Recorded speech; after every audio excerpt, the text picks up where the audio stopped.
नमस्कार, मैं हृदय शंकर। न्यूज बाइस्कोप में आप सबों का स्वागत है। आज की सबसे अहम और बड़ी खबर ये रही कि पूजा सिंघल को जमानत सुप्रीम कोर्ट से भी नहीं मिली और अब उन्हें नया साल जेल में ही बिताना पड़ेगा। अब उनके मामले में, उनके जमानत के मामले में अगली सुनवाई 2 जनवरी को होनी है। आपको बता दें कि पिछले नवंबर महीने में पूजा सिंघल की जमानत याचिका को झारखंड हाईकोर्ट ने खारिज कर दिया था, ये कहते हुए कि एक भ्रष्ट आईएएस को जमानत नहीं दी जा सकती। जो वजह वो बता रही हैं वो काफी नहीं है। जिसके बाद निराश और हताश होकर पूजा सिंघल ने सुप्रीम कोर्ट में अर्जी दाखिल की थी और स्वास्थ्य कारणों का हवाला देकर अपने लिए जमानत की मांग की थी।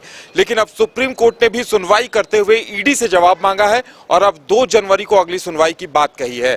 हर किसी की नजरें अब इस बात पर टिकी होंगी कि 2 जनवरी को सुप्रीम कोर्ट क्या कहती है। वहीं अगर और अहम खबरों की बात की जाए तो पूजा सिंघल को अब अपना नया साल जेल में ही बिताना पड़ेगा। लेकिन मुश्किल यह है कि जेल में पार्टी हुई थी जन्मदिन पर, जिसमें तमाम आरोपी इकट्ठे हुए थे, जश्न हुआ था। जिसके बाद जब ईडी को खबर लगी है तो ईडी ने अब उसकी सीसीटीवी फुटेज भी जेल प्रशासन से मांग ली है। यानी नए साल पे भी पूजा सिंघल हो या फिर कोई और हो, नए साल की पार्टी भी नहीं कर पाएंगे, भले ही वो जेल में हो। वहीं दूसरी तरफ बाबूलाल मरांडी विपक्ष की तरफ से लगातार सरकार पर हमलावर हैं। एक के बाद एक ट्वीट वार उनका देखने को मिल रहा है। वे ट्वीट कर हेमंत सरकार पर सवाल खड़े कर रहे हैं और अगर उनके आज के ट्वीट्स की बात की जाए तो उन्होंने ट्वीट किया है कि दुमका के शिकारीपाड़ा पिनगड़िया रेलवे साइडिंग पर वर्चस्व की लड़ाई में पिस्तौल तानने और मारपीट मामले में मोहम्मद नासिर पर केस दर्ज हुआ है।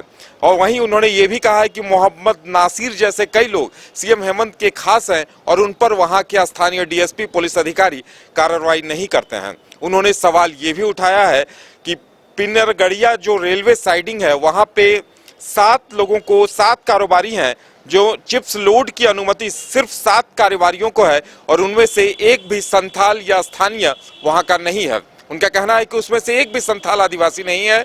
वहां जानबूझकर खासम खास लोगों को मौका दिया गया है।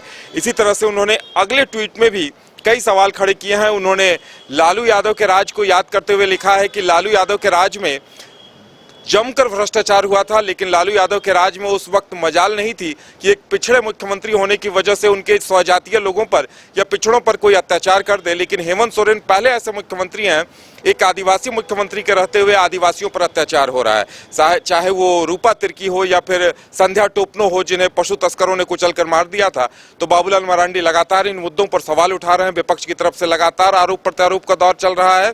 वहीं सत्ता पक्ष का यह कहना है कि केंद्र सरकार जानबूझकर इस्तेमाल किया जा रहा है, ईडी का इस्तेमाल किया जा रहा है, केंद्रीय एजेंसियों का इस्तेमाल किया जा रहा है। लेकिन विपक्ष का कहना है कि केंद्रीय एजेंसियों को सही तरीके से काम नहीं करने दिया जा रहा है, उनके काम में बाधा पैदा की जा रही है। वहीं ईडी अपने अभियान में लगी हुई है। ईडी लगातार एक के बाद एक पूछताछ कर रही है और जिन डीएसपी को पंकज मिश्रा का सहयोगी माना जाता था, उनके सीसीटीवी फुटेज और कॉल रिकॉर्डिंग के बाद उनसे पूछताछ का दौर शुरू हो चुका है। 1-2 डीएसपी से पूछताछ हो चुकी है। तो अब ये देखना दिलचस्प होगा कि आगे सरकार क्या करती है। लेकिन जिस तरह से बाबूलाल मरांडी ट्वीट कर सवाल खड़े कर रहे हैं, वो कहीं न कहीं सरकार को सांसद में डालने वाली बातें जवाब देना मुश्किल होगा, क्योंकि संथाल आदिवासियों को लेकर बाबूलाल मरांडी सवाल खड़े कर रहे हैं। ये देखना दिलचस्प होगा कि सरकार उनके इन सवालों का जवाब क्या कुछ और किस कदर देती है। फिलहाल हमारे साथ इतना ही। हमें दीजिए इजाजत और आप देखते रहिए न्यूज बाइस्कोप। नमस्कार।